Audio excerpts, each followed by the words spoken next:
다가오는 그 4차 산업혁명 시대는 기술혁명의 시대라고 늘 얘기를 많이 하고 있습니다. 이 중에서 특히 이제 3D 프린팅은 최근 IT 기술과 소재 기술의 기술적인 발전으로 그 미래 생산혁명을 앞당기고 있다 이렇게 이제 말을 하고 있고요. 그리고 또 우리 일상생활도 굉장히 큰 변화를 일으킬 수 있는 그런 기술이다 이렇게들 얘기를 많이 하고 있는 것 같습니다. 또 한편은 또 이 3D 프린팅에 또 약간 한계가 있기 때문에 당장 큰 변화를 주도하기에는 아직까지는 좀 시기 단계다 이런 것도 의견도 있는 것 같고요.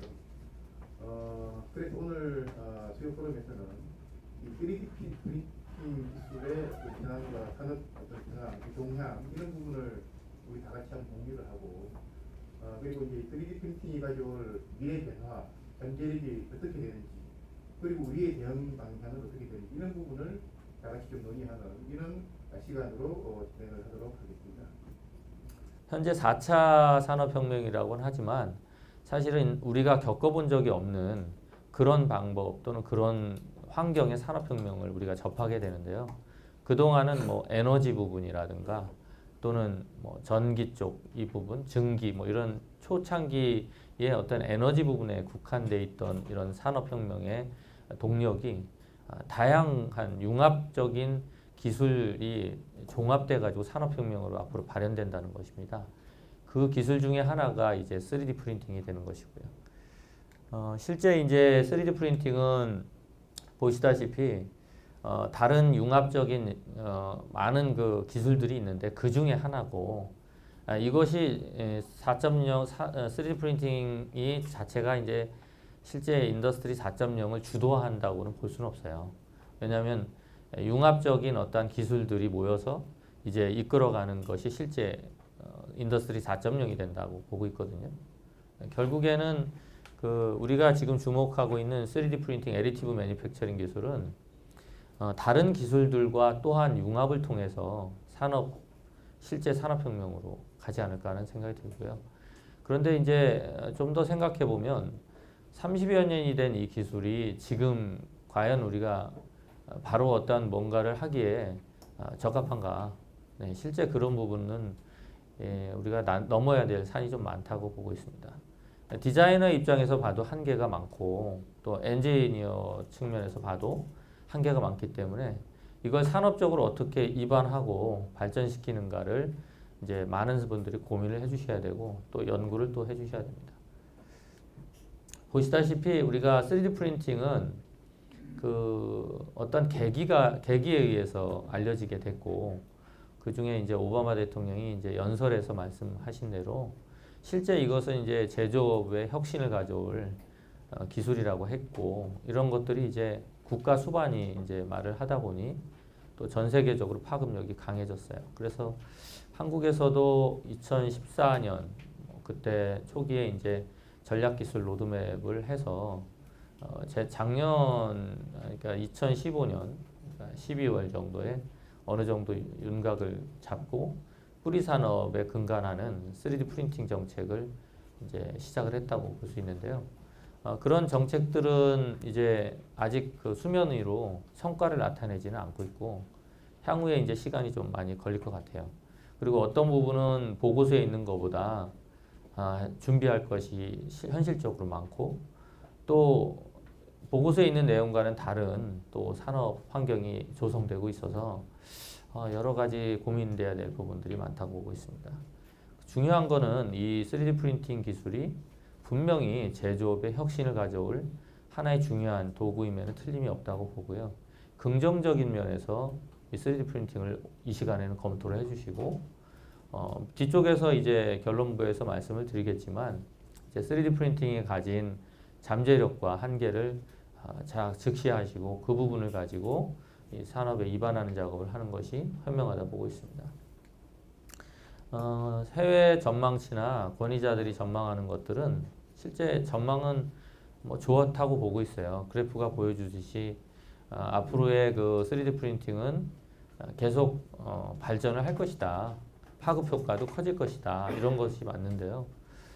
제가 초기에 이 3D 프린팅에 입문했을 때나 지금 봐도 실제 발전한 모습은 있는데 기술적으로는 그 초기에 만들어졌던 원리들이나 또 재료나 또 속도나 또 뭐 이런 것들이 아직은 크게 진전이 그렇게 제 눈에는 보이진 않았어요.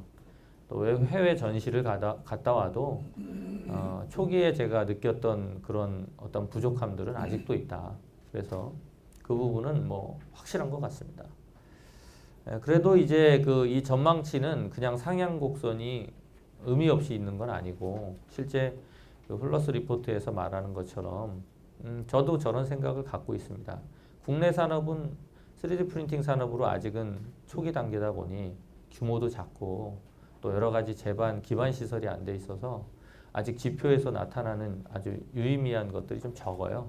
그런데 기대해 볼 만한 것들이 점점 준비되고 있는 모습들이 보이고요. 또 협회 차원이나 또 기업 차원에서도 뿌리 산업을 위한 여러 가지 연구들이 되고 있는 걸 보면 긍정적으로 검토해야 할 부분은 많다 보고 있습니다.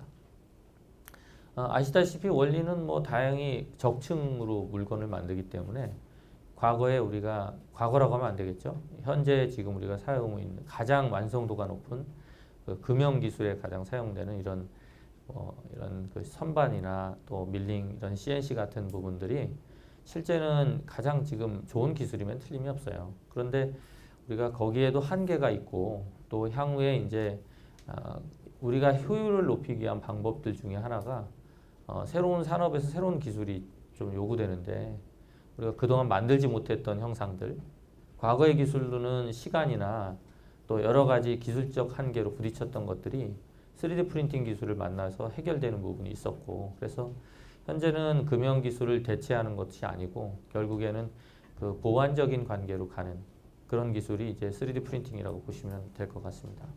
그런데 적층 기술은 산업 엔지니어링이나 이런 공학 쪽이나 산업 쪽에만 큰 도움이 주는 건 아니고 저희도 디자인을 하는 입장에서도 물건을 만들 수 있는 그런 유연성이 상당히 많이 확보되고 있어요.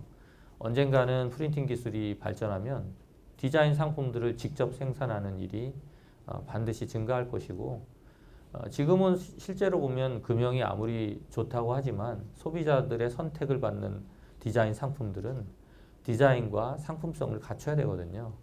제조에만 있는 것이 아니기 때문에 결국에는 향후에도 우리가 3D 프린팅 시대의 상품 경쟁력은 그 가치는 무엇인가 생각을 해보면 디자인이 좋아야 되고 또 소비자들이 원하는 상품을 만드는 거는 금형 시대나 지금 무금형 시대의 도래를 알리는 3D 프린팅이나 마찬가지라고 보고 있습니다. 그래서 도구에 너무 집착하는 것보다 향후에 어떤 컨텐츠로 경쟁력을 가져가는 비즈니스 모델을 찾는가도 고민해 볼 얘기입니다. 실제 디지털 데이터는 유용성이 많아요. 실제 3D 프린팅을 하려면 무조건 디지털 데이터를 만들어야 되기 때문에 그 디지털 데이터 한계는 무한하다고 보고 있습니다. 우리가 프린팅을 위한 디지털 데이터를 만들지만 그 디지털 데이터는 향후에 다른 식으로 변형이 되거나 복제되거나 또는 그걸 가지고 뭐 애니메이션까지 만들 수 있거나 뭐 이런 다양한 활용 가치가 있어요. 금형에서는 어떤 수명 주기가 다하면 금형도 폐기되지만 상품도 폐기됐어요. 그런데 앞으로는 디지털 데이터는 증식을 하게 될 겁니다. 그 세포 분열하듯이 다음 증식을 통해서 더욱더 확장된 여러 가지 활용 범위를 갖게 될 것입니다. 그래서 지금 저희가 디지털 데이터를 예전보다는 더 중요시하는 시대가 당연히 오고요. 디지털 데이터가 기존에 있는 서플라이 체인도 완전히 바꿀 수도 있다. 그래서 3D 프린팅 시대에는 제조에만 어떤 국한되는 기술이 아니라 다양한 서비스나 서플라이 체인까지도 이것이 관련돼 있다는 것이죠. 기술적으로 아까 말씀드린 대로 30여 년이 된 기술이에요. 그런데 전문가들은 상반된 의견을 내놓죠. 저도 마찬가지고요. 이거는 동전의 양면이 분명해요.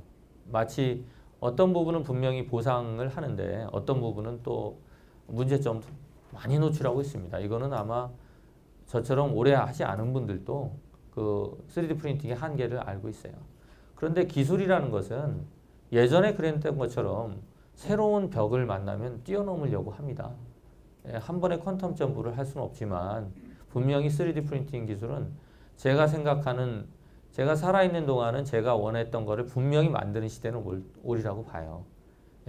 직접적으로 생산할 수 있는 시대 그 정도만 돼도 프린팅의 효용 가치는 높다고 보고 있습니다.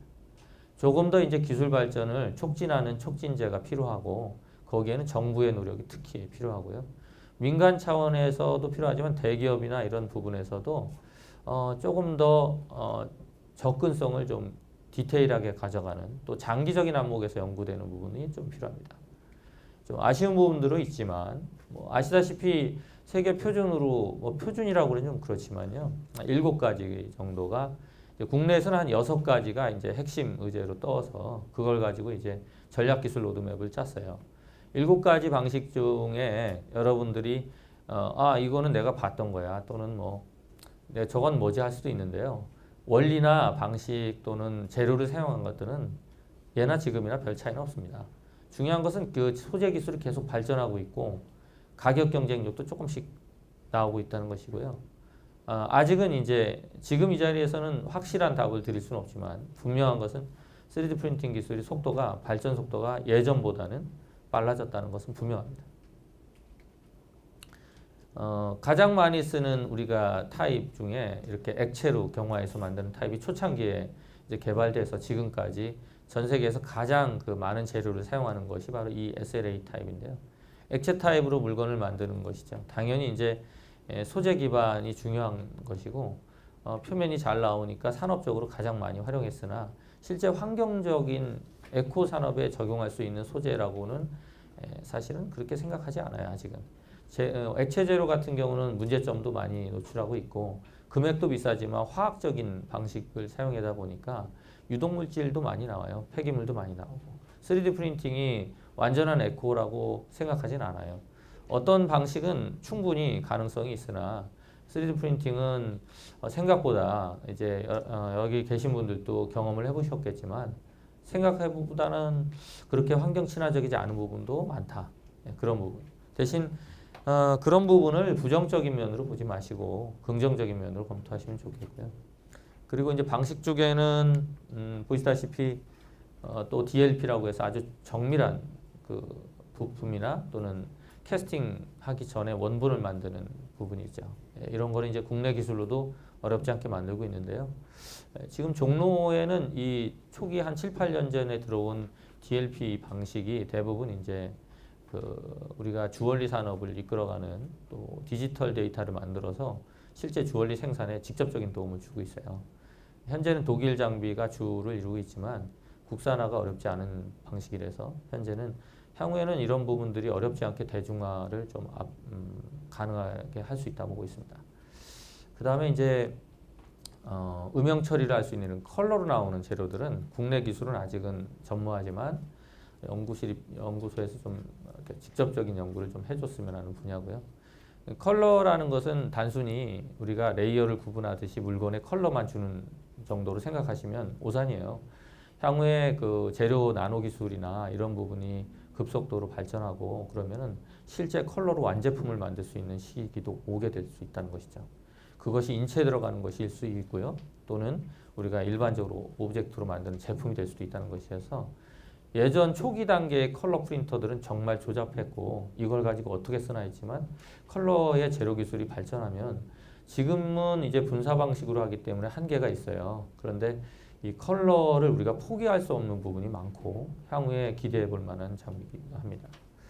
그 다음에 이제 우리가 일반적으로 보급용 하면 많이 쓰는 게 이 프로토타입을 만들 때 쓰는 FDM 타입인데 용융에서 일단 플라스틱을 토출하기 때문에 뭐 표면 정밀도는 떨어질 수 있으나 활용도가 높죠. 내구성 있는 샘플도 만들고 그래서 이런 다양한 대표적인 방식들이 산업에서 이제 어떤 식으로 활용되는지가 중요하다고 보고 있고요. 부족한 부분보다는 긍정적인 신호로 자꾸 해석을 해주시면 초기에는 좋을 것 같습니다. 그 다음에 이제 제가 디자이너다 보니까 사실은 저희한테는 저 같은 경우는 제가 운영하는 회사가 2군데가 있는데 하나는 이제 3D 커넥션이라는 한국 최초의 3D 프린팅 디자인 전문 회사가 있어요. 그 회사에서는 저렇게 제품을 직접 만들어요. 그 당시 만들었을 때는 이거를 만들면 단가도 안 맞고 팔 수도 없어요. 그래서 우리는 연구라는 그다음에 그래도 그 사명감을 갖고 한번 연구를 해보자 해서 3D 프린팅 시대가 진짜 도래했을 때 직접 생산이 가능한 상품들은 어떤 유형을 띌지 그런 부분들을 디자인적 관점에서 이제 만들기 시작했죠. 안에는 메커니즘이 없지만 실제 금형으로 만들기 힘든 형상들을 디자인해가지고 초기 상품들을 판매까지 한번 해봤어요. 쉐이브에이지나 이런 데 실제 올려가지고 팔기도 하고 저희가 외국 갤러리에도 팔아서 실제 이제 그 사람들이 느끼는 여러 가지 반응도 저희가 피드백을 받았는데요. 이 방식은 실제 분말로 적층해서 만든 선택적 레이저 소결이라고 해서 실제 제품을 만들 수 있긴 하지만 현재 이제 표면 처리가 문제고 후처리에 대한 여러 가지 공정들이 많이 부족함을 느껴서 현재까지는 이제 제한적인 부분에서 안경이라든가 신발 같이 그런 부분에서 실제 이게 직접 생산으로 제품을 만들기도 하고 있습니다. 그래서 향후에 그 여러 가지 타입 중에 직접 생산할 수 있는 상품들은 늘어날 것이고요. 디자이너의 입장이나 엔지니어나 금형을 통해서 제품을 생산할 수 있는 중소기업에서도 3D 프린팅 이 방식 중에 특히 분말 방식은 꽤 가능성이 높은 방식 중에 하나입니다. 분말은 금속이 또 되기 때문에 지금도 이제 항공 우주 분야, 의료 쪽에서 많이 쓰고 있잖아요. 가격이 안 맞아서 대중화가 힘들긴 하지만 사실은 그거는 5년이나 10년 후에도 지금처럼 싸지지 지금과 같은 가격대가 유지될 거라는 생각을 하고 있어요. 그래서 저희는 플라스틱에 이제 초점을 맞추고 연구를 한 것이고요. 근데 좀 아이러니하게 플라스틱 연구가 되려 또 SLS가 많이 안 되고 있어요. 그 금속이 뿌리 산업이다 보니 금속으로 가지 않으면 또 어려운 부분이 있어서 또 여러 가지 국가 차원에서는 방향이 다르더라고요. 저희가 생각하는 쪽하고. 자, 그 다음에 이제 아까 말한 대로 그 금속 분말을 이용해서 만들 수 있는 것은 저렇게 금속을 나오겠죠. 그래서 내용들을 보시면 뒤쪽에도 있겠지만 실제 이제 금속이 활성화되지 않으면 실제 산업 기반으로 쓰는 것이 제한적이 될 수밖에 없는데 아쉬운 거는 아직도 금속 재료는 외국에서 대부분 수입을 하게 되니까 그 부분에 이제 어떤 그 우리가 빨리 돌파구를 찾는 것, 소재죠 일종의. 대신 장비 같은 경우도 지금 국산화가 어느 정도 실마리를 보이고는 있으나 재료를 외산을 쓰다 보니 그런 부분을 빨리 극복해야 될 부분입니다. 자, 그리고 이제 해외에서는 뭐 이렇게 금이나 은을 직접 그 분말로 실제 멜팅을 해서 이제 이렇게 주얼리를 직접 만들기도 하죠. 캐스팅 단계를 뛰어넘는. 종로는 지금 사실은 3D 프린팅을 활용하는데 캐스팅 단계를 다 거쳐요. 왁스를 가지고 원형을 만들어서 녹여서 캐스팅을 하는데 앞으로 10년 뭐 정도 후에는 종로에서 캐스팅 과정을 거치지 않고 직접 다이렉트로 생산하는 주얼리 상품들이 새로운 경쟁력으로 뭐 나오지 않을까 생각이 됩니다. 지금 해외에서는 사실은 명품 회사들은 이런 장비를 가지고 직접 또 브랜드 마케팅도 하고 상품을 만들기도 하고 있거든요. 그래서 그런 시각에서 보면 어느 곳에서는 벌써 이게 미래가 돼 있고요. 저희 같은 경우는 지금 플라스틱 시대에 살고 있거든요. 한국 같은 경우. 우리나라 같은 경우는 이제 시작한 지가 얼마 안 돼서 당연한 겁니다. 그래서 금속 부분은 뭐 맞는데 좀 이제 앞으로는 이런 그 LMD 방식이나 DED 방식이나 실제 이제 금속 분말을 쏴가지고 적층하는 이런 것들이 실제 하이브리드 장비에 같이 나와가지고 이제 기존에 있는 밀링이나 선반에 들어가거나 다축 가공기에 들어가서 저 기술이 3D 프린팅으로 가공하기 힘들었던 부분을 부가 적층해서 만드는 저런 그 DED 방식이 좀 각광을 앞으로도 받고요. 한국에서도 이 방식이 인스텍 같은 데서는 쪽에 이제 연구를 돼서 조금씩 완성도를 높여가고 있고 또 그 센트럴 같은 경우는 실제 이제 그 선택적 레이저 소결을 만들어서 금속 쪽을 겨냥하고 있는데 향후에 부가가치가 높은 분야라서 국가에서는 상당한 그 기대를 하고 있는 듯합니다. 자, 그래서 직접 생산이나 여러 가지 면에 봤을 때 계속 그 다이렉트 생산하는 금속 쪽은 계속 증가될 거예요, 성장세가. 한국은 아직 그 미미하지만 해외로 봤을 때는 실제 그 금속 성장육 직접 생산하는 걸 말하거든요, 금속으로. 이런 부분들은 부품 쪽에 많이 쓰기 때문에 상당히 이제 발전 가능성이 높은 분야라고 볼 수 있습니다. 자, 그리고 영상을 한번 눌러주시면요.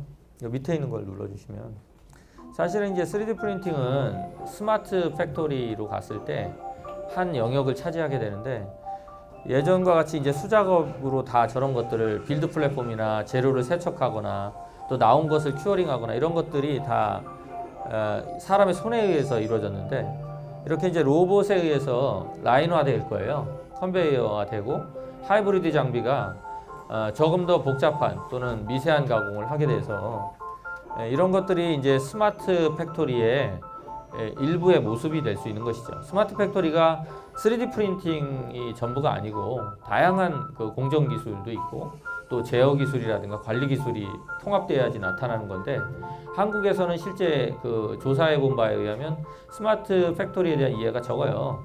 그리고 실제 이해를 하더라도 국내에서 실제 사례 찾기가 쉽지가 않고 독일을 주로 이제 모디파이를 해서 접근을 하고 있는데요. 3D 프린팅은 이렇게 보다시피 로봇이 들어가게 됩니다. 결국에는. 그리고 그 로봇이 크냐 작냐에 따라서 효율이 달라질 수도 있고요. 만들어지는 빌드 플랫폼, 빌드도 달라질 수가 있는 것이죠.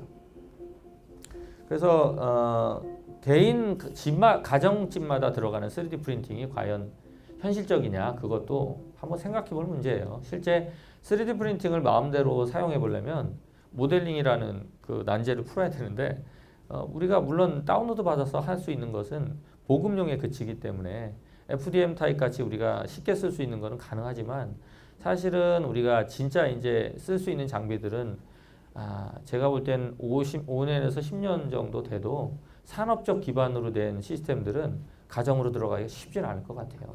방식의 안전성도 확보돼야 되고 여러 분야가 있기 때문에 FDM 타입이 그래서 그나마 이제 접근성이 용이하고 가정에 들어가도 큰 문제가 없기 때문에 보급화를 서두르고 이러는 건데 앞으로 이제 그런 한계점을 좀 알고 이제 업계에서도 접근하리라 보고 있습니다. 자, 그리고 재료들은 뭐 한 300여 가지가 있고 지금은 이제 유리, 시멘트, 건물을 지을 수 있고 또 바이오까지 다양하죠. 그래서 이런 것들이 다양하게 이제 활용 범위를 넓힐 것 같고요. 좀 황당한 얘기는 제가 피하겠습니다. 중요한 것은 되게 현실적인 재료들이 우리가 보는 이 기본적인 물리적인 재료들은 대부분 프린팅이 이론적으로는 가능해요. 그게 이제 분말이든 액체든 기존에 있는 어떠한 재료 성분에 의해서 결정되기 때문에 그런 부분들, 그다음에 이제 음식 부분들도 향후에 좀 기대해 볼 만한 비즈니스 모델이 나올 부분이 있습니다. 자, 그리고 뭐 아시다시피 장점이나 이런 부분들을 읽어보시면 되고요. 워낙 이제 한 10가지 중에 뭐 대표적인 방식 또는 대표적인 원리에 따라서 달라지겠지만 3D 프린팅은 우리가 금형체계에서 하지 못했던 장점들이 이렇게 많으니까 그 부분들을 어떻게 우리가 받아들이고 활용하느냐를 계속 연구해야 되는 것이죠. 제가 처음에 이런 3D 프린팅 사업을 시작할 때 저는 이 10가지 중에 3-4가지만 포함되어 있었어요. 그래서 이 사업을 저는 비즈니스 모델을 2가지를 이끌어가고 있는데 지금까지는 성공적으로 가고 있어요. 실제 우리가 3D 프린팅 하면 만드는 것에만 대부분 생각을 하는데 3D 프린팅은 서비스 쪽에도 있고요.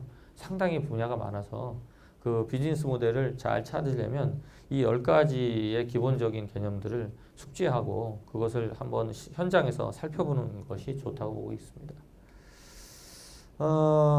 실제 이제 뭐 가트너나 이런 맥킨지 보고서에서는 3D 프린팅으로 상품을 만들 때 과연 어떤 것이 초기에 경쟁력이 있을까? 당연히 커스터마이제이션 상품이에요.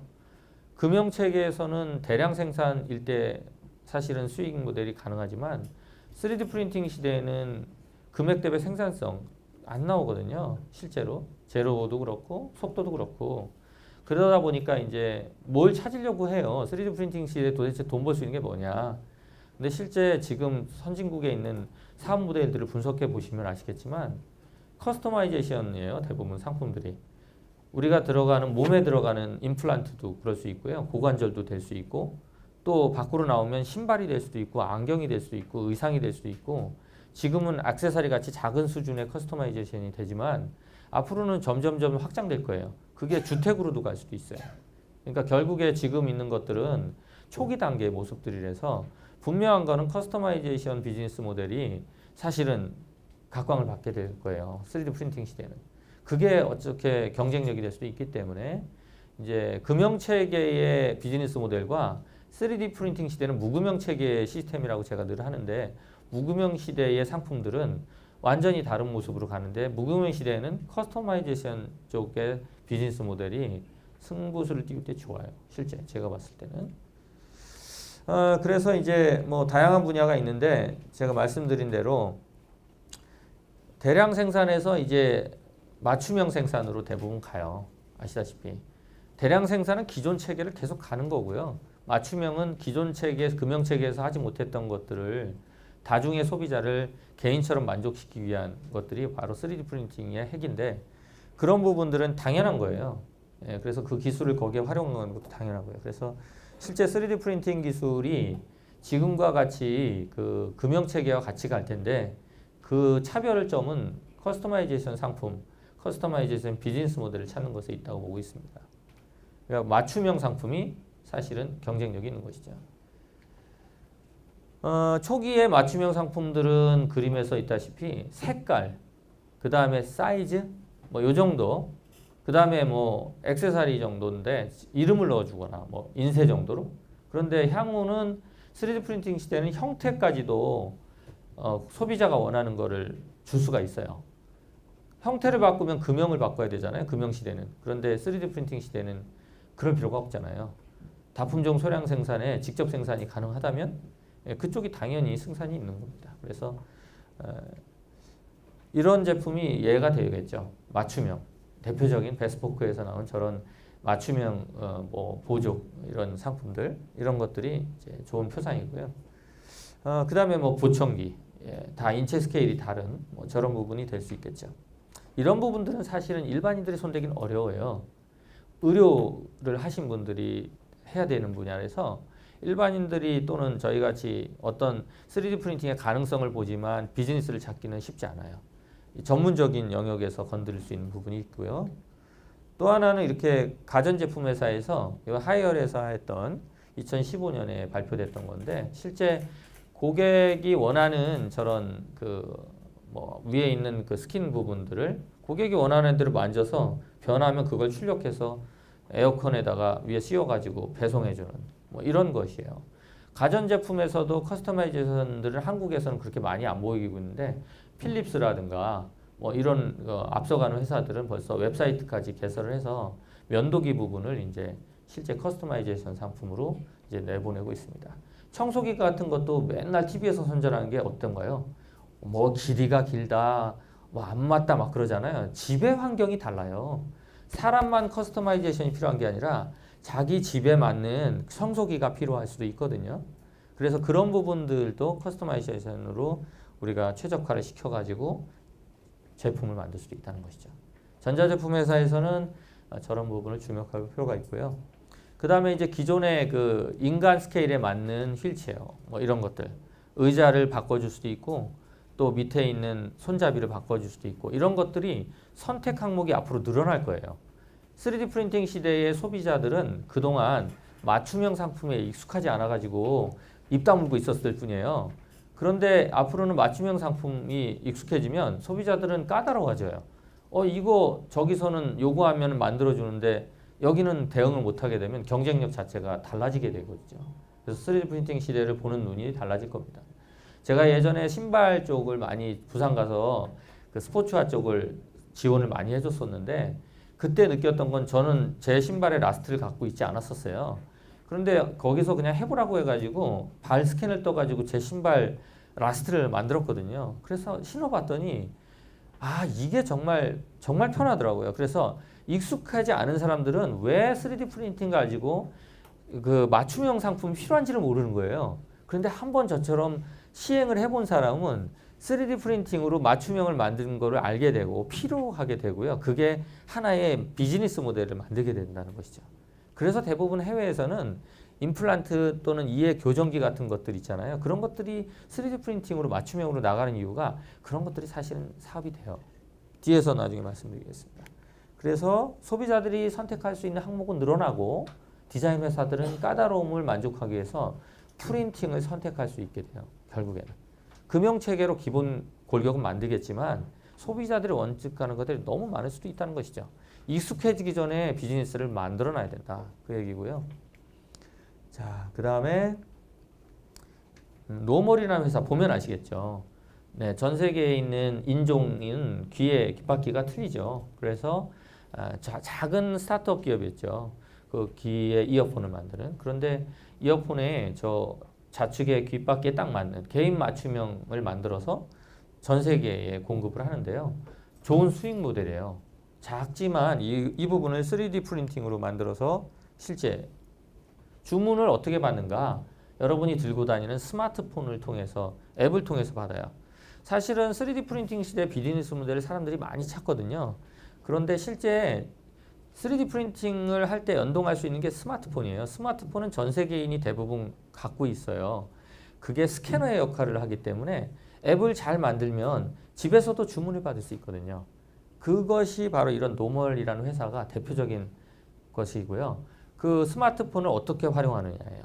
스마트폰은 이미 스캐너의 역할을 앞으로 하기 때문에 그걸 통해서 들어오는 데이터는 전 세계에서 받을 수 있어요. 그러면 내가 집에서도 만들거나 작은 펌을 차려서 물건을 생산할 수 있다는 것이죠. 그러면 그게 실제 글로벌한 비즈니스를 만들 수가 있는 것이죠. 안경 같은 경우는 이미 뭐 상용화가 돼서요. 대학생들도 안경을 저렇게 표면 처리가 상당히 좋죠. 나일론으로 만들어 가지고 저희가 쓰는 라이노라는 25만 원 정도의 소프트웨어를 가지고 스타트업을 차려서 전 세계 안경을 공급하고 있어요. 이 영상을 한번 눌러 주시면 잠깐만요. 요거 한번 눌러 주실래요? 네, 시간이 많지 않으니까요. 저희가 쓰는 그냥 소프트웨어로 소비자들이 원하는 패턴과 또 골격을 스캐닝해 가지고 스마트폰으로 받아요. 그 다음에 그 안경을 공급을 합니다. 공급까지 빠르면 저희가 장비도 저희가 같은 장비가 있는데 만드는 건 그 다음 날이면 수십 개가 나와요. 그 다음에 후처리를 하고 그 다음에 상품성을 높이기 위한 패키징 작업해가지고 납품하는데 한 4일이면 족합니다. 완제품을 실제 시장에 까는데 일주일 내에 풀 수가 있어요. 왜냐면 장비가 크면 대량 생산도 되거든요. 저는 실제 실무를 이거를 오랫동안 해오다 보니 다양한 방식의 장비들을 대부분 써왔어요. 그리고 제가 센터를 갖고 있다 보니까 어지간한 것들은 구현을 다 하거든요. 특히 이제 아까 분말 타입으로 만든 이런 것들은 이제 중소기업에서 저런 맞춤형 상품을 만들기엔 적합한 방식이라고 볼 수 있어요. 중요한 건 사실은 금형 시대나 3D 프린팅 시대나 중요한 건 디자인 싸움이고요. 소비자를 만족할 수 있는 상품성을 갖추고 있어야 된다는 것이죠. 자, 그 다음에 이제 뭐 이런 맞춤형 상품 많아서 생략하고요. 뭐 의상도 있겠죠. 네, 의상은 지금 여러분들이 보시기엔 우스울지 몰라도 의료 얘기하면 우습잖아요. 예를 들어서 야 뭐 생체 장기를 몇 년 안에 만든다 막 이런 얘기를 하는데 저는 그거를 별로 웃지는 않아요. 왜냐하면 가능성이라는 것은 늘 열려 있고 어느 기술이 다시 새롭게 들어올지 몰라요. 특히 이제 나노라든가 다양한 기술들, 바이오 기술들, 생체 모방 기술들이 점점 발전하고 있어서 이 의상조차도 발전 가능성이 높고 드라마틱한 아웃풋을 낼 수 있어요. 특히 이제 이런 의상들은 초기 단계인데요. 패션 분야에서 이런 연구들은 정말 많이 되고 있어요. 의외로. 근데 한국에서는 이제 패션 분야가 되게 생각보다 3D 프린팅에 대해서 많은 관심을 많이 안 갖고 있는데요. 의료 분야만큼이나 특히 패션 분야에서 이 3D 프린팅의 활용도는 향후에 되게 급증할 거라고 예측을 하고 있어요. 자, 그 다음에 이제 서스테이너블 디자인이죠. 당연히 우리가 3D 프린팅을 사용할 때 최소의 재료로 내가 원하는 상품을 만들 수 있는 것이죠. 사실은 뭐 3D 프린팅을 엔지니어 차원에서 들어가면 재료가 어떻고 뭐 정밀도가 어떻고 이러겠지만 저는 결과를 얘기하는 사람이에요. 디자이너이기 때문에 이걸로 직접 만들어서 했을 때 효용 가치가 있는지 상품성이 있는지 디자인의 차이도가 있는지 이건 디자이너가 한 거예요. 3D 시스템즈의 얀 카테난이라는 친구가 FOC를 초기에 설립한 후에 그쪽 연구를 하다가 이쪽에 스카웃이 돼서 지금은 전체 디렉팅을 맡고 있는데요. 미래 상품 연구를 하고 있는 친구예요. 저보다 나이가 한 3살 어리고 저하고 같은 DNA를 갖고 있어요. 왜냐하면 똑같은 시기에 거의 비슷한 시기에 이런 상품 연구를 시작했거든요. 그래서 저도 이런 것들을 똑같이 구현을 할 수가 있어요. 그런데 이런 것들은 디자인에서 예전에는 금형체계에서 안 되기 때문에 학교에서 가르칠 필요도 없었어요. 그런 디자인 나오지도 않는데 못하러 하느냐. 그런데 지금은 그런 말을 꺼낼 수 없게 됐죠. 왜냐하면 금형으로 안 되면 3D 프린팅으로 생산할 날이 오겠죠. 지금 있는 거 위에 있는 치수가 2.5kg의 액체 재료를 사용해서 1.5m짜리 앉을 수 있는 100kg에 견딜 수 있는 구조체예요. 의자거든요. 그죠? 경량 구조체. 근데 저기다 가죽을 씌울 수도 있고 지금 부가적인 것들을 씌워서 상품성을 높일 수가 있는 것이죠. 3D 프린팅, 올 3D 프린팅으로 상품을 만든다는 것은 무리예요. 그래서 기존의 보완 기술을 활용하는 것이죠. 그죠? 앞서 있는 대로 실제 이제 지속 가능한 디자인들은 재활용도 생각을 해야 되는데 보시다시피 여기 있는 의자들은 FDM 타입으로 폐기물을 이용해서 만든 아주 의자고 1년에 4,000개들을 생산해요. 디자이너가 회사를 차렸고요. 중국 장비를 갖다가 로봇팔을 이용해서 생산을 하는데 아주 생각지도 못했던 이런 우리는 국내 기업에서 만드는 3D 프린팅 보급용은 아시다시피 어떻습니까? 다 노즐이 작잖아요. 근데 생각을 좀 틀을 바꿨으면 하죠. 로봇이나 큰 거대한 기존에 갖고 있는 기술을 이용해서 헤드에 크게 짜내면 저렇게 레이어를 크게 싸가지고 생산성을 높일 수도 되어 있어요. 그러면 그런 것도 하나의 상품으로 나올 수도 있다는 것이죠. 그러니까 생각을 조금만 바꾸면 프린트 시장도 다양성을 확보하게 될 것이고요. 기존과 같지는 않을 거예요. 기존엔 똑같은 사실은 상품을 가지고 경쟁하고 있는데 우리는 사실은 보급용에만 눈을 돌릴 수는 없는 시기이기 때문에 그런 부분은 좀 염두에 두고 제품을 개발해야 된다 생각입니다. 금속은 뭐 당연히 재활용이 되겠죠. 네, 그래서 그 다음에 이제 최적화된 디자인. 예, 이건 설계 분야인데요. 예전에 하지 않았던 분야예요. 전통적으로 우리가 물건을 만들면 용접을 하거나 또 많이 최소량을 만들어야 되는데 금형을 찍을 수 없거나 또는 주물을 붓기 어려운 것들이 있습니다. 그런 것들은 지금 옵티마이제이션, 저런 설계를 최적화 설계를 통해 가지고 우리가 생산성이나 또 우주항공 분야는 되게 상품이 많지가 않아요. 어떻게 보면 그 부품들이 특수한 부품들이 계속 개발되기 때문에 맞춤형으로 하지 않으면 쉽지가 않아요. 그래서 그때 어떻게 할 거냐. 그래서 우리는 3D 프린팅은 금형체계에서 만드는 것이 아니기 때문에 완전히 새로운 개념의 부품을 만들 수가 있어요. 효율을 높이는 것이죠. 물론 재료도 물성을 충분히 갖춰줘야 되겠지만요. 그리고 이런 것들은 이산화탄소 배출을 적게 해가지고 똑같은 경고성을 가지면서도 경량 구조체를 만들어 가지고 에너지 효율을 높일 수 있어요. 실제 3D 프린팅 쪽에서 가장 주목할 만한 분야는 자동차 분야예요. 자동차는 다 전장품 자체가 무거워요. 배터리가 들어오면 더 무거워지겠죠. 그러면 배터리의 효율을 높이는 것도 중요하지만 경량 구조체를 만드는 것도 중요해요. 그런데 3D 프린팅 기술은 기존에 만든 주물 가지고는 도저히 불가능했던 형상들을 최적화 설계를 할 수가 있어서 경량 구조체를 만드는 것은 기본이거든요. 그래서 저희 디자인도 그런 툴들을 배우기 시작했어요. 예전에는 만들 수도 없는 의자의 다리 같은 것도 경량 설계를 해서 만들었을 때를 상상하죠. 지금은 돈이 없으니까 플라스틱으로 만들지만 디지털 데이터는 향후에 금속으로 만들 수가 있잖아요. 동으로 만들 수도 있고. 그러니까 결국에는 기다리면 되는 거예요. 제가 기술 개발자는 아니지만 속도로 봐서는 분명히 달성할 수 있다고 보고 있습니다.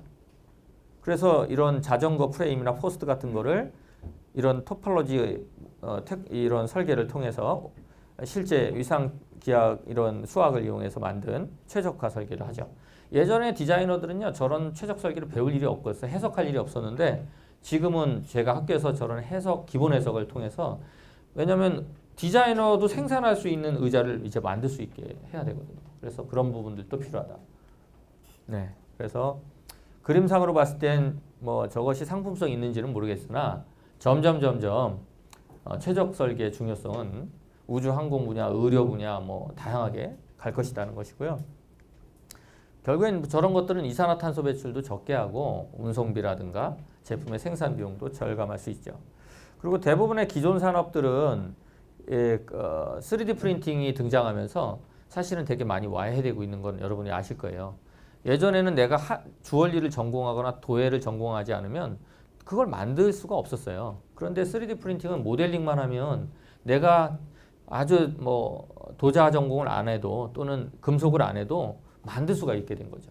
제가 제일 먼저 쓴 책이 저는 제품 디자인 했는데 주얼리 책을 썼거든요. 한 9년 전에 3D 프린팅을 활용해서 이렇게 주얼리 책을 초기에 썼어요. 그래서 종로는 지금 그 시스템으로 돌아가고 있어요. 그때는 제가 주얼리를 전공도 안 했는데 어떻게 주얼리 책을 쓸 수 있었을까요? 그거예요. 누구나 모델링이 가능하다면, 물론 이제 상품성은 뒤로 했을 때 만들 수 있다는 것이죠. 그러니까 만드는 게 자유로운 거예요. 그래서 그 당시 이런 실제 캐스팅을 해가지고 만들 수 있었고요. 지금 이런 것들은 대중한테는 친숙지 않을지 몰라도 향후에 진짜 대중화가 되면 이런 것들도 집에서 제조가 가능하게 될 것입니다. 네, 실제 이게 다 3D 프린팅으로 만든, 실제 이제 캐스팅해서 금으로 만든 것들이고요.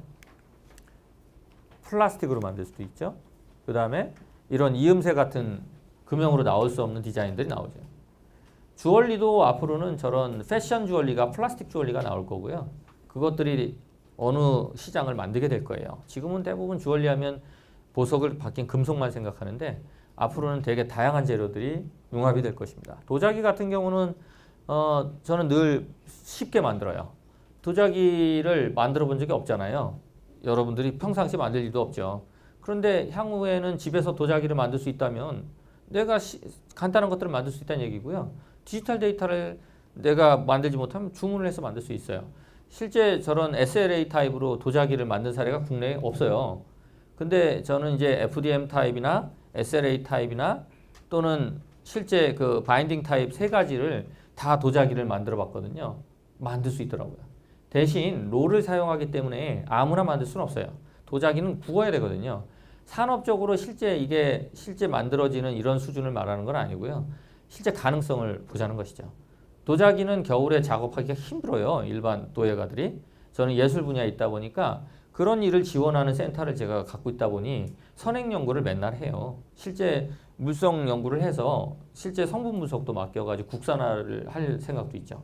그러니까 실제 3D 프린팅은 연구 가치가 많은데 근데 대부분 이제 산업적으로만 생각할 수 있어요. 제조 산업. 우리나라가 제조 대부분 국가다 보니 당연히 경쟁력을 거기서 찾아야 되는데 그 외의 분야도 찾을 게 많다는 것이죠.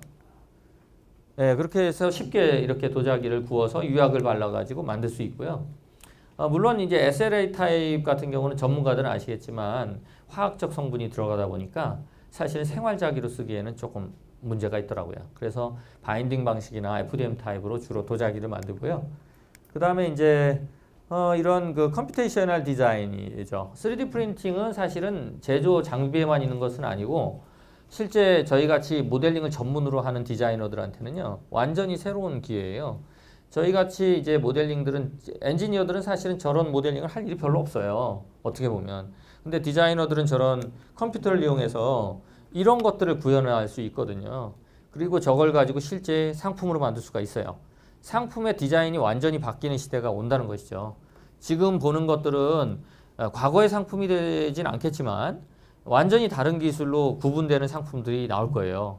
그래서 그런 실제 컴퓨터를 이용하는 작업들이 3D 프린팅과 연관될 수밖에 없기 때문에 그런 거는 교과목에서도 상당히 중요하고 산업적으로도 그런 상품이 어떻게 나오는지를 사실은 전반적으로 좀 연구돼야 할 분야가 있어요. 실제. 예, 그래서 여러분이 보시다시피 저런 실제 주얼리나 액세서리가 나올 수 있는 것이에요. 예, 저런 것들은 손으로 만들기도 힘들지만 스케치를 해서 그리기도 힘들죠. 그런데 저런 것들이 실제 만들어져요. 알고리즘이나 패러메트릭 제어를 통해서 만드는데요. 이제 이런 것들도 누구나 쉽게 만들 수도 있어요. 소프트웨어 회사들은 저런 것들을 쉽게 만들 수 있는 프로그램들을 만들기 시작했어요. 금융체계에서는 딱딱 떨어지는 개념으로 모든 게 돼 있거든요. 저도 프로이를 오랫동안 써왔는데 실제 프로이로 디자인을 하는 것보다 이런 디자인이 저한테는 가장 직관적이에요. 왜냐하면 3D 프린팅은 그게 가능하니까. 그죠? 그래서 이런 실제 디지털 데이터를 만드는 이런 자체도 완전히 다른 모습으로 앞으로 갈 것 같습니다. 자, 시간 관계상 제가 스킵을 하고요. 뭐 금속으로 이렇게 변환을 한 거고, 네, 예술 작품도 지금과는 다른 모습을 갖게 될 거예요. 제가 디지털엔즈라는 그 일산에다 갤러리를 이제 3D 프린팅 전문 갤러리를 만드는 이유도 앞으로 디지털 자산은요, 여러분이 카피 걱정을 사실은 저는 안 해요. 이 디지털 데이터는 오리지널 작가가 제공한 이런 디지털 데이터는 평생 이게 죽어도 이 아트 상품 가치를 갖고 있기 때문에 그것을 지금 수집하고 있거든요. 그래서 미국에서 하는 쉐이프에이지나 아이머트리얼라이즈 같이 그냥 일반 디자인 상품을 DB화시켜서 전 세계에 파는 것은 한국에서는 경쟁력이 없어요. 그런 플랫폼은 우리가 경쟁할 수 있는 분야가 아니더라고요. 그래서 저는 컨텐츠 중에서 가치가 변하지 않는 예술가의 컨텐츠를 디지털 데이터를 모으기 시작했어요. 그래서 지금은 은행을 만들고 있어요. 한국에서 가장 원본 작가 데이터를 많이 갖고 있는 회사를 만들고 있고요. 그게 동양에서 가장 많은 회사. 그것이 세계로 나가는 걸 꿈꾸고 있어요. 3D 프린팅 시대의 콘텐츠 비즈니스를 어떻게 할 것인가? 저는 생각을 완전히 바꾼 거예요. 제가 3D 프린팅 콘텐츠 정부 사업자 1호거든요. 플랫폼을 4억을 받아가지고 만들었다가 문을 열지도 않고 폐쇄시켰어요. 인터넷 사이트를. 그거를 진행하는 동안 쉐이베이지나 다른 나라 거를 계속 면밀히 분석해 본 결과 홈페이지만 떠가지고 될 수 있는 게 아니더라고요. 컨텐츠 올리지도 않아요. 한국 사람들은. 그걸 아시잖아요. 안 올립니다. 자기가 가치를 인정받지 못하는 걸 왜 올려요? 그래서 포기를 했죠.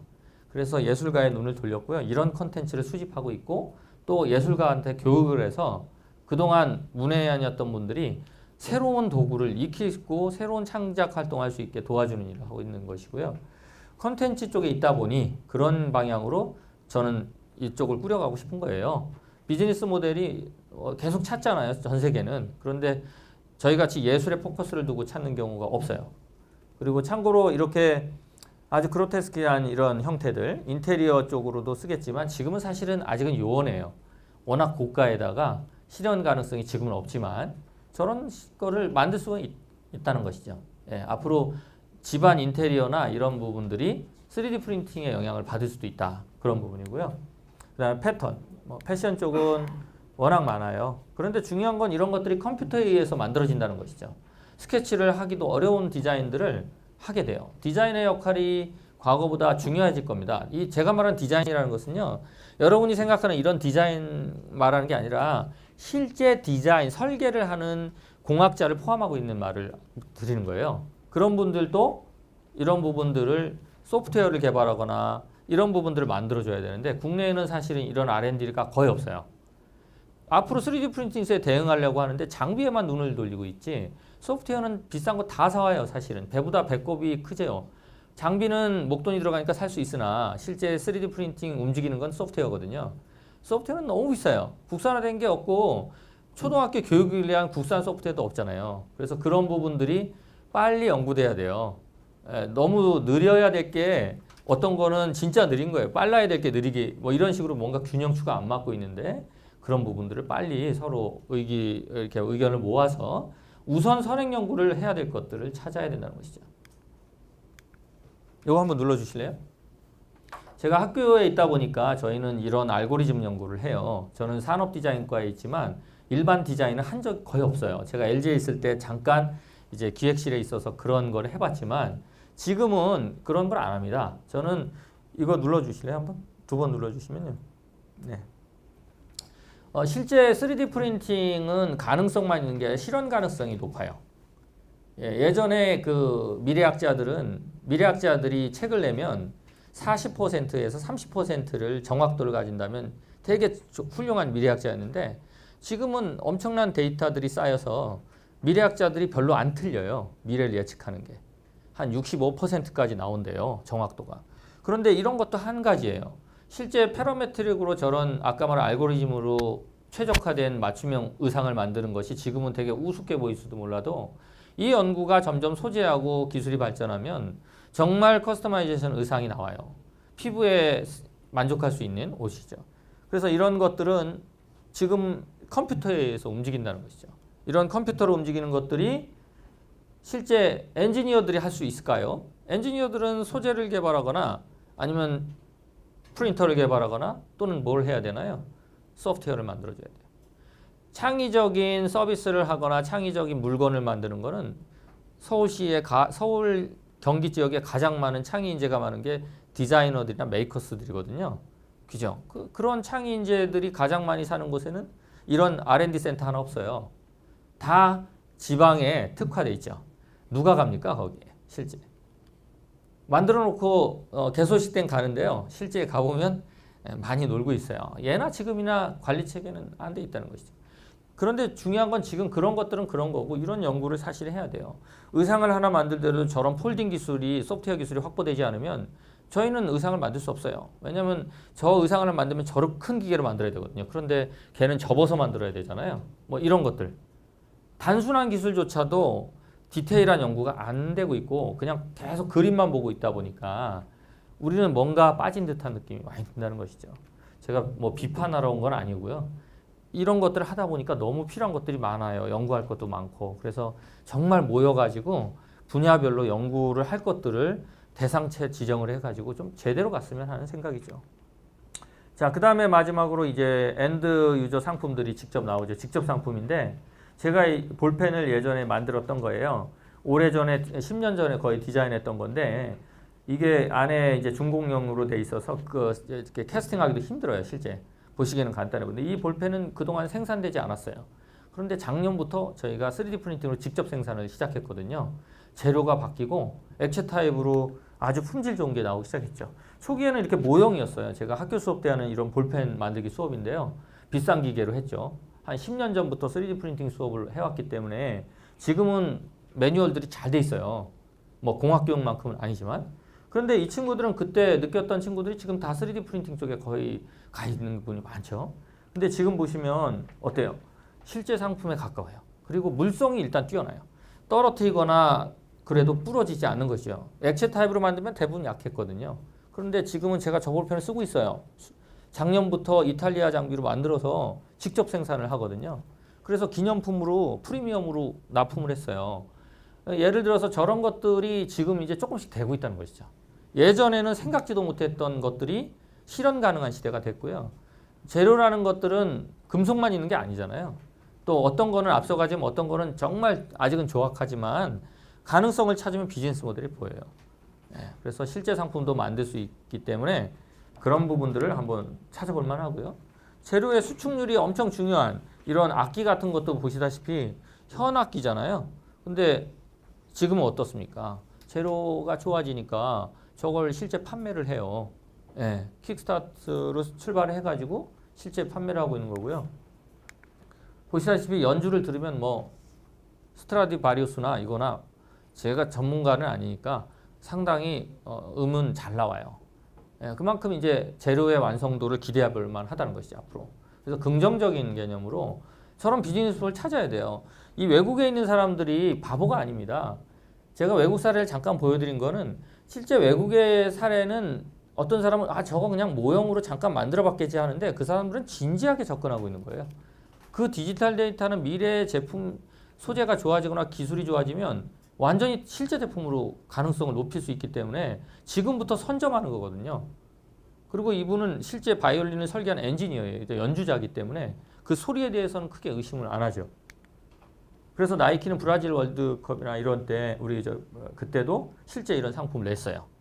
팔렸죠. SLS로 만들어가지고 그죠? 최초의 신발, 그 다음에 인솔, 아웃솔, 스터드 같은 거. 충분한 내구성 실험을 거쳐서 실제 나이키나 이밸런스나 이런 뉴밸런스나 이런 데서 꿈꾸는 건 뭐냐면 전 세계 지구인이 신고 있는 신발 개인 맞춤으로 만들겠다는 거예요. 신발의 앞으로의 모습이 뭐겠어요? 더 이상 기술 진척을 할 수 없는 부분이 많았거든요. 그런데 3D 프린팅 기술과 소재 기술이 만나면서 신발의 한계를 벗어날 수 있는 것이죠. 상상도 못했던 진짜 개인 맞춤형, 수억 명의 개인 맞춤 신발을 만든다는 것이 이들의 목표예요. 그래서 회사들이 지금 경쟁적으로 나이키나 이런 데서 왜 3D 프린팅을 가지고 인솔이나 아웃솔을 연구하겠습니까? 그 이유거든요. 근데 국내에서는 아직은 사례가 없어요. 신발 회사에서는 아직은 저런 부분 R&D가 좀 부족하다는 것이죠. 그 다음에 속도, 볼륨 좋아지고 있습니다. 물론 상업용으로 완전히 가기에는 아직 기존 방식에 비해서는 부족함이 많아요. 그런데 속도는 빨라지고 있고 여러분이 생각하는 10년 후에는 지금과는 정말 다를 거예요. 대부분 30년 동안 이걸 겪어오신 분들은 그 전문가들조차 그런 얘기를 하죠. 그냥 이 기술은 아직도 너무 완행이다. 그런데 저는 그런 생각은 안 해요. 분명히 제가 10몇 년 전에 16년 전에 3D 프린팅을 처음 입문했을 때와 지금의 기술 속도와 소재 개발 속도, 업체들이 참여하는 속도나 해외 마케팅은 완전히 달라지고 있다는 것이죠. 훌러스 레프트의 지표가 거짓말이 아니라는 것이. 분명히 투자 가치가 있다. 대형화되고 있죠. 그래서 자기에 맞는 사업군을 찾을 수가 있다. 그죠? 결국에는 뭐 크리스 앤더슨이 말한 것처럼 요 세 가지의 민주화가 이루어졌어요. 예전에는 제조가 힘들었거든요. 제조가 안 됐기 때문에 인터넷상에서 물건을 팔 수 있거나 또 펀딩을 받아서 돈을 모으는 거는 그때까지는 됐어요. 그런데 지금은 제일 중요한 게 내가 만들 수 있는 게 되니까 금형으로 못 만들더라도 작은 상품들을 현재는 만들 수 있게 된 거예요. 그래서 사실은 그걸 민주화라고 하거든요. 우리는 이 세 가지가 트라이앵글이 딱 맞아 떨어지면서 진짜 자유도가 높아졌어요. 아까처럼 저가 작은 볼펜이라든가 조명을 생산하게 된 것이고요. 그런 디자인 전문회사도 차려서 운영하게 된 겁니다. 그래서 아까 말씀드린 대로 판매가 민주화된 거는 인터넷의 힘이에요. 그리고 우리가 들고 다니는 모바일, SNS의 힘이고 광고나 이런 전략도 그렇게 짤 수 있죠.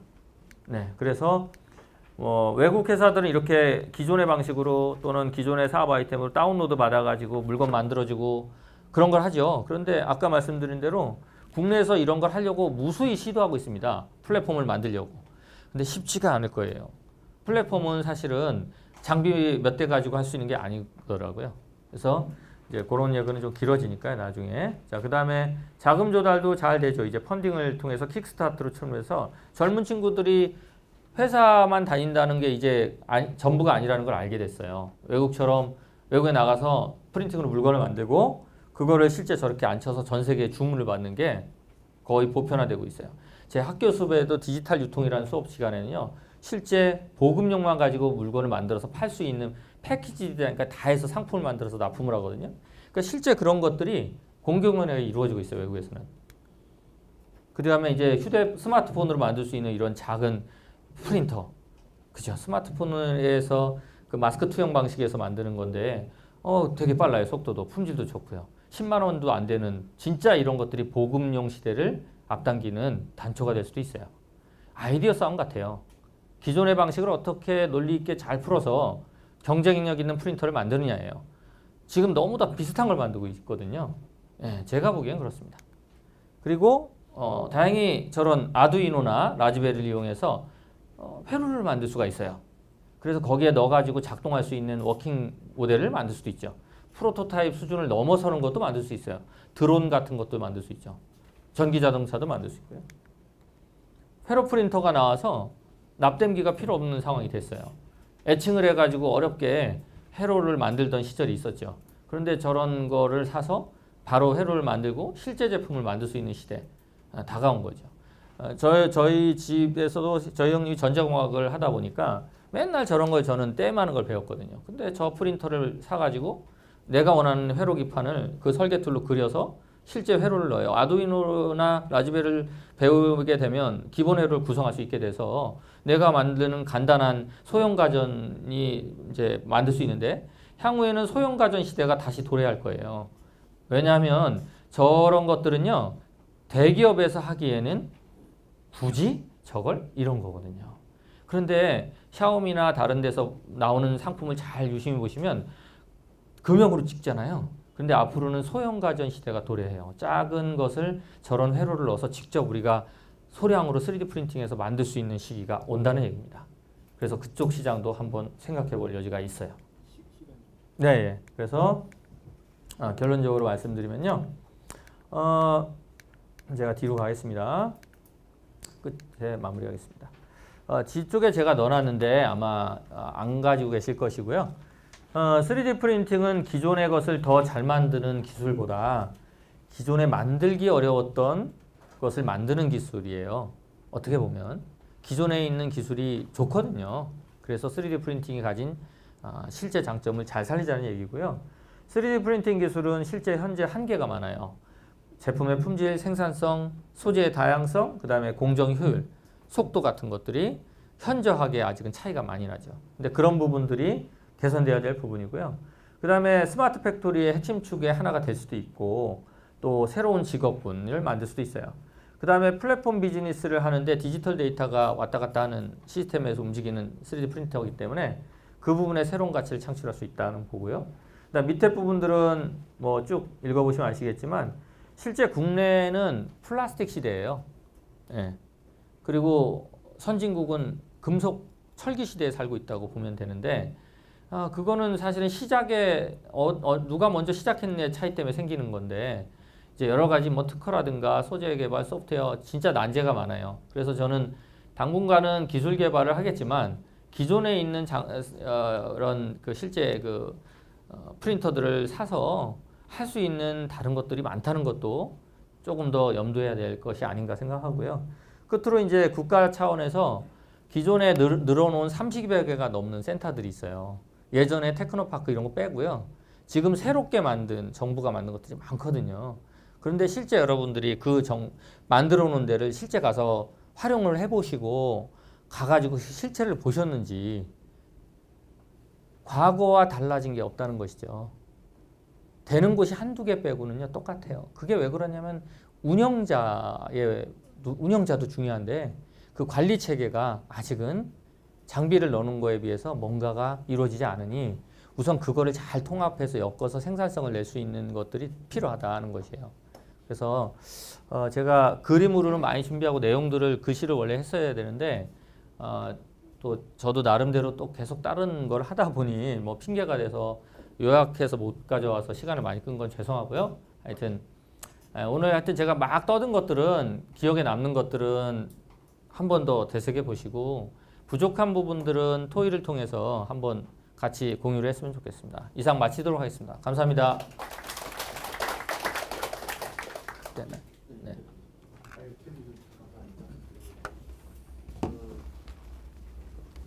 3D 프린팅 기술이 물론 이제 전 세계적으로 그러니까 그것은 전 세계적으로 일어나는 그 현상이 저는 그걸로 보고 있습니다. 다른 나라도 마찬가지. 다른 나라도 생산 기술이나 이런 것들이 거의 이제 세츄레이션이 되면서 새로운 기술을 하는 거예요. 그러니까 혹시라도 3D 프린팅 기술을 사용을 해가지고 진짜 1%만이라도 올릴 수가 있다면은 반드시 그걸 해야 되는 그런 그 절박함이 있는 상황입니다. 그러다 보니까 이제 우리가 그걸 하다 보니까 우리가 남들보다 또 늦었어요. 또 더군다나. 그래가지고 사실은 지금 빨리 많은 걸 해야 됩니다. 이게 뭐냐면 저는 이제 제가 이제 지금 하고 있는 게 그 산업부에서 그 지원을 해서 이제 3D 프린팅 그 제조혁신 지원 센터라는 걸 하고 있어요. 이 사업을 하고 있는데 이것이 이제 제가 산업부에서 제일 먼저 시작한 그 사업 중에 하나입니다. 그 사업을 제가 시작하게 된 동기도 4년 전에 벌써 이제 저는 그걸 기획을 해서 지금 그 산업부한테 그 얘기를 했던 그 사람인데 이거 3D 프린팅 이거를 가지고 제조업에 사용을 해야 됩니다라고 그거를 주장한 사람입니다. 제조업에 그 당시에 이제 3D 프린팅은 대부분이 이제 아까 얘기한 플라스틱 이런 모형을 만든다든지 이런 쪽으로만 이제 생각을 했지만, 그러니까 저는 이제 그 전공 자체도 물론 그랬고 해서 제조업에 사용이 된다라고 주장을 해가지고 그 센터 사업을 하고 있고요. 지금도 저는 그거를 옳다고 생각하고 있습니다. 아직도 물론 이제 여러 가지로 문제점이 뭐 많이 있다고 하더라도 문제점이 많다. 그러니까 예를 들면 뭐 장비가 고가고 하여간 여러 가지가 뭐 문제가 있다고 하더라도 그것을 늦추면 안 된다. 그러니까 우리도 빨리 하여간 먼저 시작을 하고 먼저도 아니죠. 그러니까 우리도 늦었는데 지금이라도 우리는 빨리 해야 된다라는 생각을 가지고 시작을 한 겁니다. 그러면서 이제 R&D가 이제 뒤쫓아오고 계속 이제 발전을 갖다가 해야만 되는 그런 상황이죠. 그래서 이제 실질적으로 그러니까 보면은 우리나라가 하여간 이거를 반드시 해야 되는 어떤 그런 상황은 상황 자체, 이 산업 환경 자체가 이것을 3D 프린팅 인더스트리 4.0 시스템을 우리가 도입을 하지 않으면 안 되는 어떤 그런 상황이 되지 않았나라는 생각이 드는 거고요. 그다음에 사실은 이제 우리가 늦게 시작을 했지만 지금 아까 최 교수님이 그 말씀하셨지만 모든 것을 다 하려고 하는 것이 아니고 지금 현재로서는 3D 프린팅이 유리한 어떤 그런 방향, 산업들 그런 걸 찾아서 시작을 해야 된다는 겁니다. 이걸 안 하면 안 되는 어떤 그런 것이 되겠고요. 가시적인 성과도 나타나고 있어요, 사실은. 자동차 같은 것들도 예전에 그 설계 같은 것들을 보면은 한 2년 정도 걸렸던 거를 한 1년 반, 그러니까 6개월 정도씩 낮추고 있고요. 그 개발 속도가 점점 빨라지고 있고요. 아시다시피 뭐 자동차 회사에 3D 프린터가 가장 많이 들어가서 활용되는 이유는 하여간 뭐 그런 이유가 있습니다. 그래서 그거는 자동차 개발 기간이 디자인 설계 기간이 짧아졌다고 하는 것은 정말 돈으로 환산할 수 없는 그런 겁니다. 자동차 회사 입장에서는. 그래서 그런 경제적인 효과도 일어나고 있고 지금 이제 많이들 이제 트라이하고 있고 저희들도 연구들을 많이 하고 있는데 뭐 금형 같은 것들도 3D 프린터로 만들면서 사출 금형 쪽에 생산성을 갖다가 30% 정도 높이는 고부가가치의 어떤 그런 금형을 갖다가 검토를 하기 시작했고요. 그다음에 아까 말씀드린 대로 소비재에 관련된 것들, 뭐 주얼리 쪽, 뭐 여러 가지도 많이 있습니다. 더군다나 또 기계류 같은 기계류 쪽에서도 교수님이 말씀하셨지만 토폴로지 옵티마이제이션을 하게 되면은 경량화가 이루어질 수가 있습니다. 이 경량화 문제는 기계를 저도 전공했지만 그 굉장히 그 심각한 아니 그러니까 중요한 팩터입니다. 사실 경량화라고 하는 어떤 그런 그 화두 자체가 뭐 자동차 회사 또 다른데 그러니까 모든 기계류의 산업이 다 그런데 특히나 이제 우리가 이제 전기 자동차 시대로 이제 분명히 갈 텐데 거기서의 경량화 문제는 엄청나게 그 중요한 그런 팩터가 될 겁니다. 그거를 갖다가 아까 얘기한 토폴로지 옵티마이제이션 같은 걸 써가지고 그런 스트럭처를 갖다가 최적화된 스트럭처를 만드는 거죠. 근데 이제 그걸 만들 수 있는 방법이 없었어요. 지금 사실은 그 금형 우리 일반적인 지금 금형 시스템을 가지고는 정형화된 어떤 그런 것뿐이 그 우리가 할 수가 없었는데 3D 프린팅이 가능하게 해준다. 자, 그러면 나중에 전기자동차 시대나 이럴 때 됐을 때는 우리가 지금은 그런 부품을 만들고 검토를 하는 어떤 그런 그 단계지만은 그 전기자동차 지금 항공 프레임이랄지 뭐 이런 것들도 벌써 이미 다 중국이나 이런 데 보면 뭐 대형 그 항공 몸체 동체도 지금 만들고 있는 걸 보여주고 있거든요. 정말 어마어마한 겁니다. 근데 그렇게 되면은 나중에는 자동차가 전기자동차로 다 바뀌게 됐을 때 그 3D 프린팅을 준비를 우리가 안 하고 있으면은 그 생산 라인 자체가 우리가 없어질 가능성도 있다라고 그러니까 뭐 그렇지는 않겠지만 가능성이 있는 거예요. 그러니까 그래서 지금부터 그런 제조 쪽에 하여간 그 힘듭니다. 제조를 하게 되면요 굉장히 힘들어요. 특히나 이제 금속 쪽으로 주로 이제 그 제조 저희들은 이제 금속 쪽을 주로 다루고 하는데 지금 뭐 사실은 거기에 대한 물성이랄지 소재들 이런 것들을 개발할 것들도 많이 있습니다. 근데 지금 활발히 하고 있어요. 늦었지만 활발히 하고 있습니다. 소재도 지금 파우더 같은 경우도 저희들도 생기원에서도 그렇고 다 만들어 보고는 있습니다. 대량 생산이 지금 안 되고 있는 어떤 그런 그 상태입니다. 근데 거기에 따른 이제 공정을 바꿨을 때 품질이 어떻게 나오는지, 그다음에 후처리가 금속이 되게 되면 이제 열 처리 문제랄지 이런 것들이 단순한 후처리라고 해서 이제 표면만 다루는 것이 아니고 그런 메카니컬 프로퍼티를 갖다 따져줘야 되기 때문에 금속이나 그러니까 열 처리나 이런 것들이 이제 그 표면 처리랄지 이런 그 기술들이 들어가줘야 되거든요.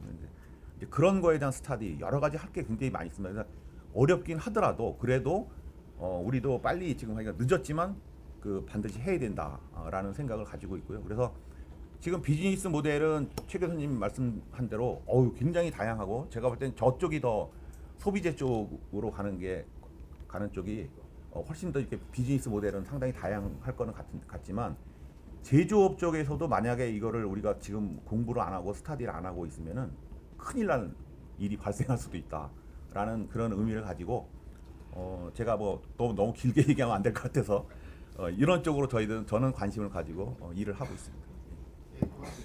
그 이유를 생각을 해보면은 이 3D 프린팅 기술이라는 게 굉장히 비약적으로 발전을 하고 있기 때문에 이 어떤 표준을 만들어서 그걸로 제한을 두기가 좀 어렵지 않나라고 생각을 하는 것이 아닌가라고 생각을 합니다.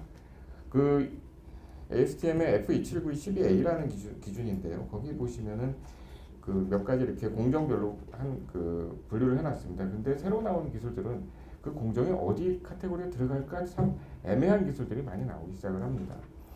그 이유를 살펴보면 현재까지 3D 프린팅 기술들은 주로 미국이나 유럽, 우리가 말하는 소위 선진국에서 한 30년 정도 기술 개발을 해왔습니다. 그리고 최근 들어서 이제 전 세계적으로 이 기술들에 대한 관심이 높아지면서 많은 나라들이 3D 프린팅 기술 가지고 어떤 새로운 먹거리를 찾거나 돌파구를 찾으려고 노력을 하고 있고요. 그 중에 중국이 아주 비약적으로 3D 프린팅 산업 기술들이 발전을 하고 있습니다. 근데 현재 이 미국을 제외한 혹은 미국이나 유럽을 포함한 이 나라에서 3D 프린팅 기술을 개발을 하는 그의 포커스들은 대부분 이 현재 가지고 있는 아까 말씀드린 ASTM에서 구분을 해 있는 그런 기술들을 수정을 하거나 조합을 하거나 이런 류의 기술들이 주로 개발이 되어 가고 있습니다. 근데 이 기술들이 주로 재료의 물성이나 그 다음에 종류, 그 다음에 제작 공정들이 한정되어 있기 때문에 초기에 사람들이 생각했던 3D 프린팅이 만능이구나 라고 했던 그 환상들이 이제 점점 깨져가고 있는 거죠. 그러면서 3D 프린팅은 이건 아닌데? 라는 생각들을 하기 시작을 하는 겁니다. 제가 3D 프린팅 연구를 하고 있다고 어디 가서 얘기를 하면은요, 가까운 친구들은 가장 먼저 물어보는 게 총 만들 수 있니? 라고 물어봅니다. 만들 수 있죠. 근데 만들면 안 되죠. 그게 뭘 반증을 하냐면은 3D 프린팅은 일반인들이 보기에 무엇이든지 현재 3D 프린팅 기술로도 무엇이든지 만들 수 있다라고 생각을 하는 겁니다. 근데 실제는 그게 아니죠. 갈 길이 너무나도 많습니다. 현재 기존 전통적인 매니팩처링 프로세스 공작기를 예를 든다면은 처음에 시작해서 우리가 100m를 걸어왔다 하면은 현재 3D 프린팅 기술은 한 10m도 채 안 온 겁니다. 기술의 성숙도까지 아직도 90m나 남아 있는 겁니다. 그러면은 그만큼 기회가 많은데요. 주로 현재 3D 프린팅이 가지고 있는 문제점들은 소재가 마땅한 것이 별로 없습니다. 플라스틱 소재, 금속 소재가 있지만 여러 가지 다양한 소재들, 그 다음에 그 소재들을 개발이 된다면 그 소재에 맞는 공정이 또 필요합니다. 소재만 있으면 될 거냐? 그것도 아니거든요. 그리고 적당한 3D 프린팅 공정만 있으면 소재가 따라올 것이냐? 이것도 아닙니다. 소재와 공정이 같이 코업을 하면서 발전을 해야 되는데 그것들에 대한 것이 아직 좀 미진한 것 같습니다. 그 다음에 또 하나는 이 현재 우리가 쓰고 있는 혹은 산업에 사용되는 사물들이 한 가지 재료만으로 되어 있는 것은 거의 없습니다. 근데 현재 개발되어 있는 3D 프린팅 기술들은요, 거의 모든 것들이 한 가지의 재료만 사용을 합니다. 금속이면 금속, 프린트면 플라스틱이면 플라스틱, 이렇게 사용하지 금속과 플라스틱 혹은 금속과 유리 뭐 이런 형태의 다양한 조합이 가능한 3D 프린팅 기술은 현재 존재하지 않습니다. 그래서 이런 형태의 기술들이 개발이 되어야 되지 않을까라고 생각을 합니다. 그 다음에 앞서 언급된 것처럼 이 3D 프린터를 가지고 이 매니팩처링 적용을 하기에는 제작 속도가 너무나도 늦습니다. 그래서 뭐 그 장비를 여러 대를 놓고서 동시에 적용하면 되지 않겠냐라고 얘기를 하지만 그 역시 또한 문제를 가지고 있습니다. 예를 든다면 정밀도가 상당히 높으면서 대형 구조물, 이거는 공작기계는 가능합니다 현재. 근데 3D 프린터는 불가능합니다. 정밀도를 높이자 보면은 3D 프린터로 만들 수 있는 구조물의 크기가 작아집니다. 현재 기술을 말씀드리는 겁니다. 반면에 구조물의 크기를 키우면은 정밀도가 떨어집니다. 아까 최 교수님께서는 좀 상반된 얘기를 하셨지만 저희 같이 엔지니어링하는 입장에서는 정밀도와 구조물의 크기는 같이 따라가거든요. 그럼 그걸 동시에 만족시킬 수 있는 3D 프린팅 기술이 있느냐? 아직도 조금 더 그런 것들이 필요하지 않겠느냐라고 생각을 합니다. 이런 모든 그 기술에 대한 니즈를 다 따라가기에는, 우리가 전부 다 하기에는 역부족인 것도 사실입니다. 전 세계가 이걸 다 하고 싶어 하고요. 그 우리나라도 물론 이 기술을 다 개발을 했으면 전 세계 3D 프린팅 기술에 그 주도권을 줄 수 있는 그런 상황이 되겠죠. 근데 현실적으로 불가능합니다. 여러 가지 이유로. 그래서 일부 그 집중을 하고 있고요. 다행히 특히 몇 가지 기술들에 대해서 우리나라가 이 3D 프린팅 기술들을 집중을 하고 있고 투자를 많이 하고 있으며 가장 선두에 앞서 있는 일부 기술들도 물론 있습니다. 따라서 맺는 말로 말씀을 드리면 3D 프린팅 기술은 굉장히 갈 곳이 멀리 있습니다. 다 온 게 아니고 온 것보다 갈 곳이 더 많습니다. 그리고 그에 따른 기술 개발도 많이 필요하고요. 투자도 많이 필요합니다. 근데 모든 걸 다 할 수 없기 때문에 우리가 잘 할 수 있는 그런 부분에 집중적으로 투자를 하는 것이 좀 더 좋은 발전 방향이 되지 않겠느냐라고 생각을 하고 말씀을 마치도록 하겠습니다. 감사합니다. 지금까지의 대세는 디지털라이즈입니다. 아날로그를 어떻게 디지털화 할 것인가, 정보를 어떻게 컴퓨터 안에 넣을 것인가, 그리고 아까 많이 나왔던 모델링은 결국 3D 형상을 어떻게 컴퓨터 안에 넣을 것인가, 빅데이터도 마찬가지고 어떻게 이 세상의 아날로그를 디지털로 만들 거냐거든요. 그런데 3D 프린터는요 반대의 물건이에요. 디지털을 아날로그로 가는 물건이에요. 그러니까 어떻게 보면 시대의 흐름을 거꾸로 흐르는 물건이라서 안 되는 거구나 라고 사실 지난 10여 년간 그렇게 생각을 했었는데 요새 갑자기 뜨더라고요. 저희들끼리는 이게 무슨 일이야 그러고 있습니다. 제일 중요한 변화는 뭘까요? 예, 이름이 바뀌었습니다. 예, 요업공학과가 무기재료공학과 바뀌면서 확 떴듯이 전자계산기 공학과가 89년에 컴퓨터 공학과 바뀌면서 커트라인 확 올라갔듯이 래피드 프로토타이핑, 제 논문 제목이 쾌속 조형기의 개발입니다. 얼마나 없어 보입니까? 이게 3D 프린터 딱 이러면서 이제 갑자기 확 떴고요. 그런 상황 말씀드리고 싶고, 그런데 그 사이에 그러면 뭐가 좋아지고 뭐는 안 좋아졌냐? 제가 오늘 이 말씀 드리는 거는 저는 당연히 이쪽이 잘 돼야 되는 가장 절박한 사람이니까 앞에서 말씀하신 좋은 내용들은 저는 다 공감하는데, 이제 그 기술을 기획하시고 평가하시는 입장에서 어떤 균형 잡힌 시각을 가지실 수 있도록 또 반대면도 좀 교수님도 말씀해 주셨지만 몇 가지 말씀드리고 있는 거고요. 그 사이에 좋아진 거는 사실 3D 모델링이 돼야 사실 만들 수가 있는데 모델링의 장벽이 굉장히 낮아졌습니다. 옛날에는 1인당 한 2, 3천만 원을 들여야 3D 모델링이 됐었고 굉장히 긴 교육을 받아야 됐었는데 이제 굉장히 3D 모델링의 진입 장벽이 낮아졌죠. 뭐 데이터가 있어야 만들든지 말든지 할 거 아닙니까? 그런데 그 장벽이 낮아졌다는 거는 굉장히 호재고요. 근데 또 반대로 그 교수님 말씀하셨다시피 이 3D 프린터는 쉽게 말씀드리면 2D 프린터하고 비교하시면 됩니다. 2D 프린터가 뭡니까? 결국 이 종이의 X값, Y값 중에서 내가 원하는 점을 찍는 거잖아요. 그거의 집합이 문서지 않습니까? 그러니까 이걸 까만색에 원하는 점을 찍으면 이런 흑백 문서가 되고 RGB 값을 원하는 곳에 찍으면은 이게 칼라 문서가 되듯이 3D 프린터라는 거는 3차원 공간, 옛날에 기하 시간에 배운 X, Y, Z 순간에 내가 원하는 그 부분에 물리적인 점을 찍어야 되거든요. 근데 그 점을 찍는 방식이 앞에 나왔듯이 녹여서 굳히든가 아니면 가루를 풀로 붙이거나 아니면 액체 중에 빛을 받으면은 딱 굳는 희한한 물질, 광경화성 수지거나 어쨌든 그 상을 변화시켜서 원하는 공간에 점을 찍어야 되다 보니까 그래서 소재 문제가 생기는 겁니다. 아무 재료는 할 수 없는 이유가 그것이고, 그리고 당연히 느리고, 그리고 그런 식으로 붙인 점들의 집합이니까 오래 걸리고 거칠 수밖에 없습니다. 그런데 그런 한계를 말씀하셔서 제가 드리고 싶은 말씀은 뭐냐면은 기술 발전을 우리가 이야기하는데 기술의 발전이라는 것은 그 영역마다 속도가 굉장히 다르거든요. 소프트웨어나 우리가 그리고 전자기술이나 이런 쪽은 굉장히 빨리 발전하는 데 비해서 상대적으로 제가 전공한 기계가 느리고 더 느린 게 사실 재료입니다. 그런데 지금 이 3D 프린터의 바틀렉을 해결하려면 재료가 해결이 돼야 됩니다. 그래서 우리가 어떤 사업 계획이나 우리 또 기술을 기획함에 있어서 된다 치고 가는 게 많거든요. 그러니까 이게 해결된다 치고 이게 해결이 되면 집집마다 깔리고 해결이 되면 금형을 대체할 수 있고 해결이 되면 싸지고 멋있어지고 막 얘기를 하는데 이 재료 문제는 그렇게 쉽게 해결되는 문제가 아니고 적어도 여기 아주 젊으신 분들 말고는 은퇴하실 때까지 해결이 안 된다고 봅니다.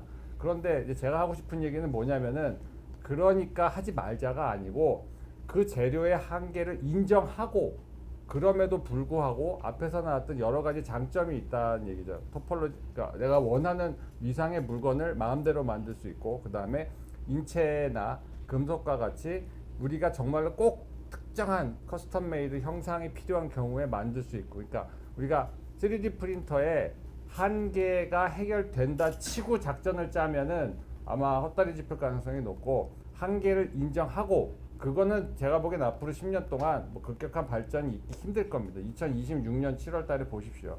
달라지지 않습니다, 별로. 그런데 그걸 인정하고 현재 장점을 이용해서 할 수 있는 부분에 비즈니스 모델을 찾는 데 집중해야 하지 않나 그런 생각 드리고요. 마지막으로 커스텀 메이드 말씀을 드리면 그 오바마가 그런 얘기했죠. 중국에 뺏긴 공장을 갖고 오자 뭐 그런 얘기했는데, 여러분 만약에 집 앞에 아파트 상가에 아니면 뭐 호텔이라도 좋고 호텔에 20만 원을 주면 내가 원하는 음식을 마음대로 만들어주는 식당이 있다. 뭐 심야 식당이라 일본 영화도 있지만 내가 진짜 먹고 싶은 거 정말 특이한 음식을 20만 원만 주면 그 셰프가 만들어주는 음식점이 생겼다고 칩시다. 3D 프린터가 사실 그 물건이거든요. 그런데 그게 생겼다고 김밥 천국이 망합니까? 음식점 판도가 요동칩니까? 아닙니다. 그거는 그냥 그게 있는 겁니다. 그게 10,000원을 주면 그런 게 있다라고 하면은 세상이 음식점 판도가 바뀌고 김밥 천국이 흔들리겠지만 20만 원, 솔직히 말하면 지금 100만 원이거든요. 100만 원 주면 내가 진짜 원하는 거, 뭐 무지하게 짜게 만들든가 아니면 무지하게 특이한 재료를 구해다 만들어 주는데 한 끼 몇십만 원이다. 그러면은 뭐 돈이 아주 많은 사람은 하겠지만 그게 음식점 판도를 바꾸지는 않는다는 거죠. 그런 측면에서 그 3D 프린터에 대해서 우리가 환상을 가져서도 안 될 것이고 그렇다고 또 너무 실망을 해서도 안 될 것이고 장점과 한계가 있는데 다시 말씀드리지만 한계는 극복되기 굉장히 어렵다고 봅니다. 그런데 그 한계를 인정하고 장점을 살릴 수 있는 곳에 특히 비즈니스 모델 관점에서 집중을 하자는 말씀을 드리고 싶습니다. 감사합니다.